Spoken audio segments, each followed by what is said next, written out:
Hey folks, welcome back to the channel. Today I'm going to do an update on our Harbor Freight garage video. Due to weather, I'm now putting up my fifth one, and I've learned a few things. Some of it having to do with design changes by Harbor Freight, and some of it having to do with how to put these things up and get them to stay in place. We had torrential rains for an extended period, and for a while we were getting highs of about 40-mile-an-hour winds, and these things were holding up fine the way we had them installed. A few days we had some 60-mile-an-hour winds, and two of them the wind got underneath and lifted, and because the ground was wet and soft, the stakes came out, it pulled the sandbags loose, and folded these things up like a cheap suit. Thankfully, Harbor Freight has a really generous warranty policy, or at least our local store does. I called them. I said, hey, you know, is there anything we can do? Does the warranty or the extended warranty cover this? And they said, yes, bring us something showing us that it's broke. And they gave me a new garage to replace the thing. So, first 90 days, the warranty is good. Two, buy the extended warranty. I'll take you through and show you a different way that I'm putting this thing up that may be a little bit easier. Some of it's based on comments made by viewers. You know, none of us is as smart as all of us, and somebody showed me the error of my ways in using self-tapping screws.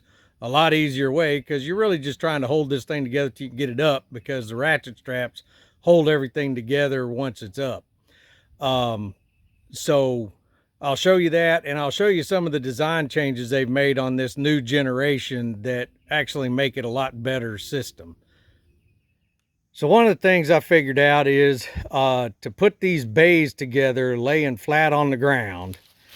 And one of the viewers made a comment on the video about, instead of using the self-drilling, self-tapping screws, which was my automatic choice because of my background in doing steel fabrication and sheet metal work and that kind of stuff.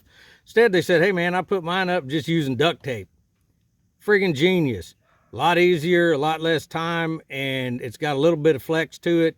So you put these things together laying on the ground, and you end up with all of the connections lined up, and then tape everything together, because like I said, you're just trying to hold it together long enough to get the thing up and get all the ratchet straps tightened up.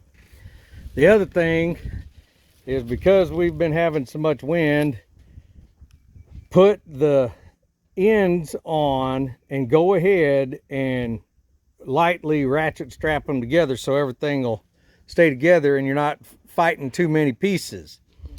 Another viewer said, hey, you can buy an extra door for these things at Harbor Freight for like 30 bucks. And since I'm storing lawnmower and four-wheeler and tools and stuff in here, it's really convenient to be able to open it at both ends and drive stuff in and out. So what I'm going to do is, instead of starting at one end and working out, I am going to go ahead and put the connectors that go between these bays in, stand the center sections up, and get everything taped together so it'll sit there, and then grab a ladder and stand up the ends and get it on, and or get them on rather, and go ahead and tape those sections. And then what we'll do is take the main canvas and lay it out on one side, or just stretch it out, and go ahead and put the bars in that hold the bottom of the canvas to the framework, get them attached on one side, and then actually do what the instructions say and pull it over. If you got two people and a ladder, it makes it a lot easier than trying to lift everything. Now, if you're doing it by yourself, the way that I showed you in that other video is actually an easier way to do it, because you're going to have a heck of a time trying to fight this canvas up and over the whole top at the peak by yourself, because everything's going to want to fall down inside. I also learned that on the first generation, there was a pocket at the bottom of the door that would allow you to slip a piece of conduit through and use it to hold the door stiff. It's easier to roll up. It's also easier to tie down because you can slip it behind the ratchet straps, or on this new generation, they've added a tie down eyelet, and then put your sandbag over it, and it gives you a much more solid door opening, so it's a little bit harder for the wind to blow it up, and then subsequently blow the whole dang thing out into the middle of your front yard, or as happened on the first one, up against the side of your pickup. So I'm going to go ahead and get this started setting up, and we'll see how it goes.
There.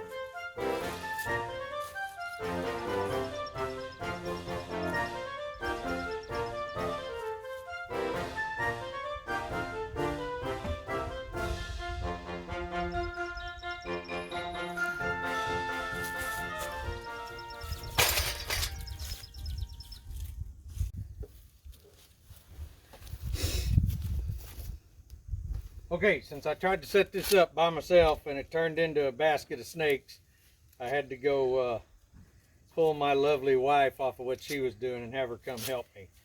So, the way I showed you in the first video of putting everything together without the legs on it and putting the tarps over it is definitely the way to go if you're doing it by yourself.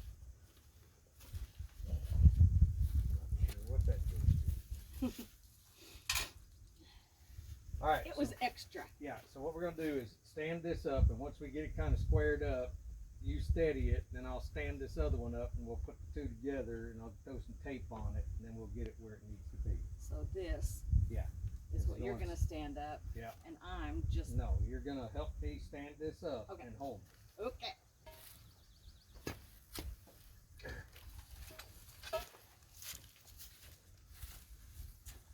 Okay. I can get on the ladder.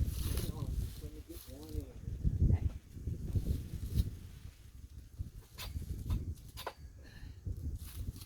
The screws definitely give you a more solid connection. The tape is very, very flexible.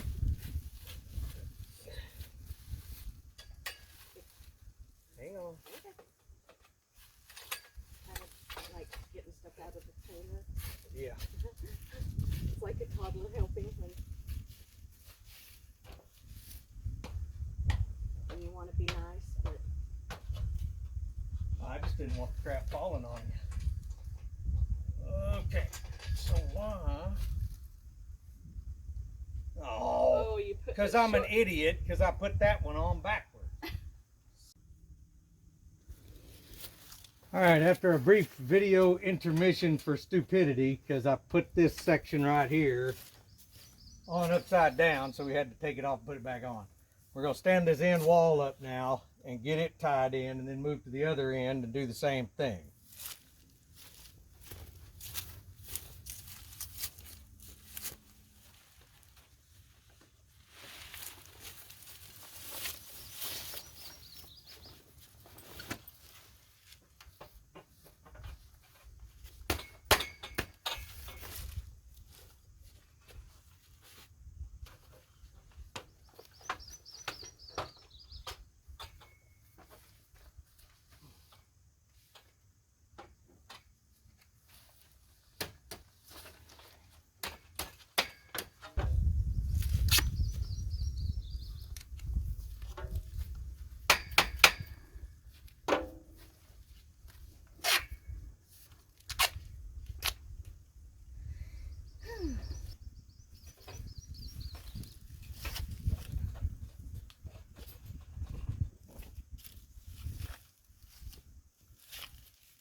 Can you reach it, Stumpy?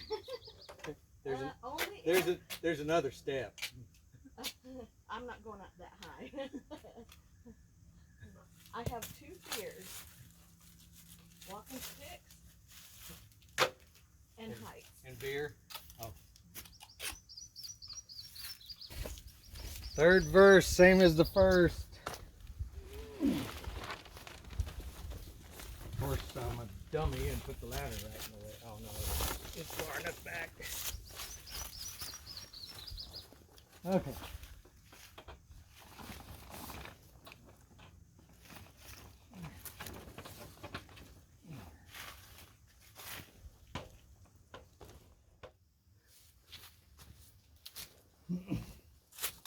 Okay, next step, we're going to put these poles that run along the bottom in and ties all of the bottom of these upright legs together.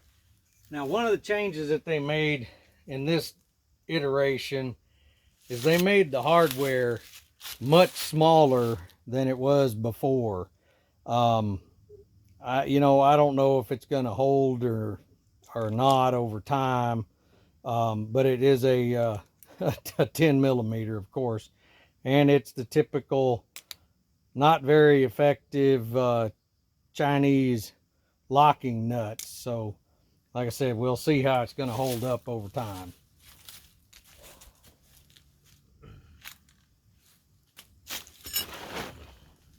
So what you want to do is put it so that you're working on the white inside. So it's going to go on this wall, then we'll flip it over, put the poles in the other side, or actually we'll pull it over and then put the poles in the other side and attach it to the framework. And what I've found is if you'll put the bottom of these little clamps at about that seam between the upright and this leg, and then kind of level everything across here, that's pretty close to where it needs to be. And then since these are carriage bolts, there's a square hole that locks the head, and you want the head side to go toward the canvas.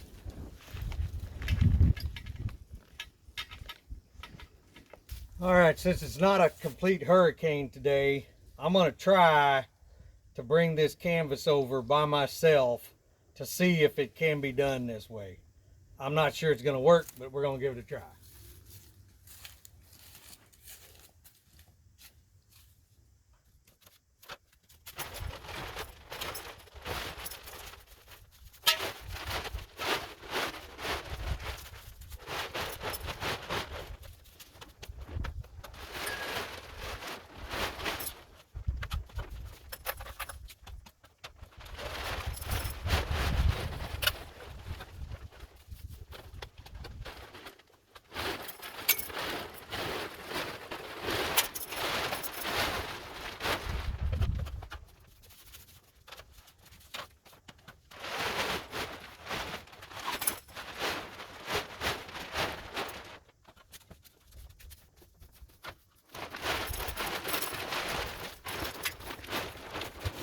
Well, this is actually working better than I thought it would.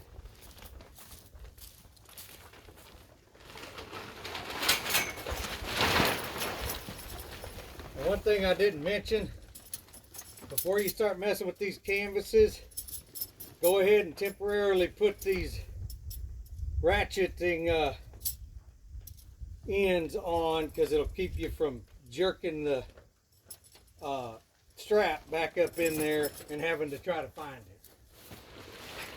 All right, all I've done on the other end is just loosely attach those ratchet straps to hold that end together while I pull this end over.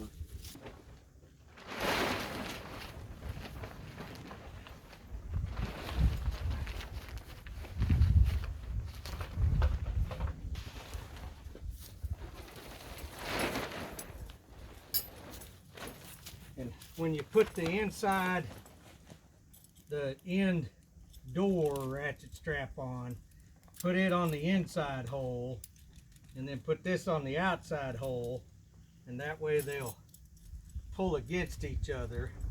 And once you get a stake in it, it'll more or less keep it in one spot.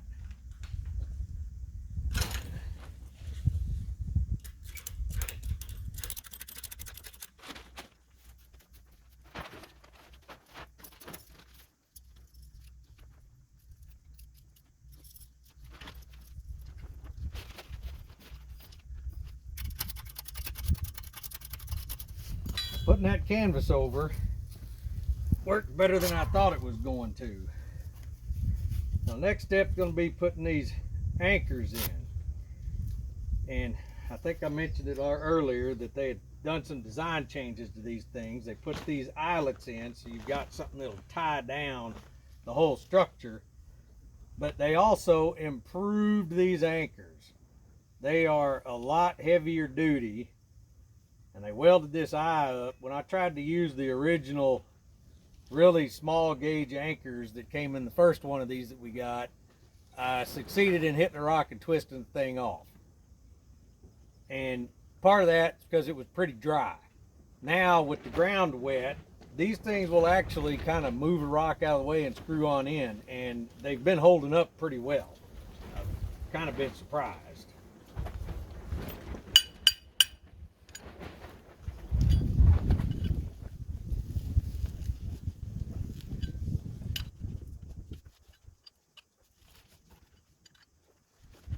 And with the ground being soft, it lets the rocks and stuff move around.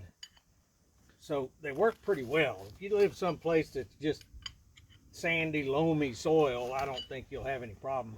Probably not even with the old ones. We got so much rock that it's hard. Sometimes it's hard to even drive a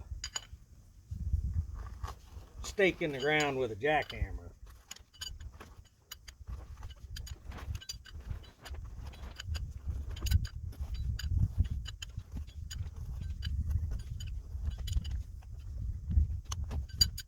See how hard I had to turn that? Those stakes on that first one of these we put up, that would have just twisted off. You can hear it working through that rock.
All I did was tie the bowline in the end of that to make a loop, and then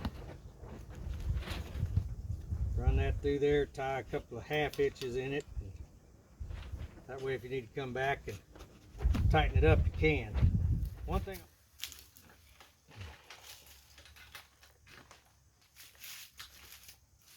going with the idea of a belt-in suspenders, since your door openings have a tendency to move in and out, and we're going to put sandbags down the outside, but I'm also going to drive these, I grew up knowing them as bridge spikes, because from being an engineer in the Army, I don't know, what would they be, bands maybe, big ass nails. Anyway, we're going to drive some of them in to keep the door from flexing in and out, more in than out, because we'll have sandbags on it to keep it from going out. But it's just a little bit of insurance, and I figured they put that hole there for a reason. And then we'll put sandbags down the outside to weigh the canvas down and keep the air from getting under it. And hopefully the combination of having actual anchors in the ground now with ropes, because the redesign they did on this, the conduit keeping the door from flopping and the sandbags on it will keep air from getting under it and lifting it, because that's what happened to destroy this one that I'm replacing.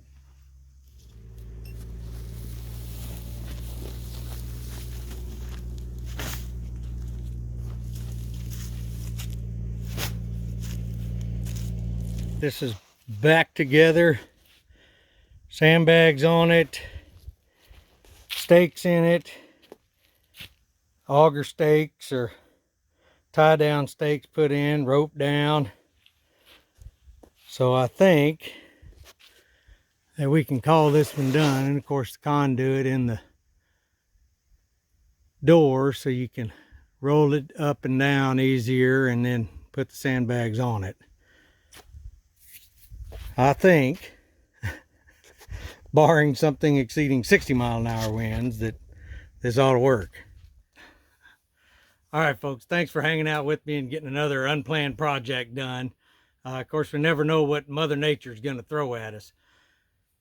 I hope you found this useful, that, you know, the showing you the updates that they've done to the design on this, and some of what we've learned having done 5 of these now. You know, if you found this useful, hit the thumbs up button so more people can find it. And if you like what we're doing, subscribe to the channel so you can stay up to date on what kind of crazy things we get ourselves wrapped up in. But again, thanks for watching, and y'all have a good day.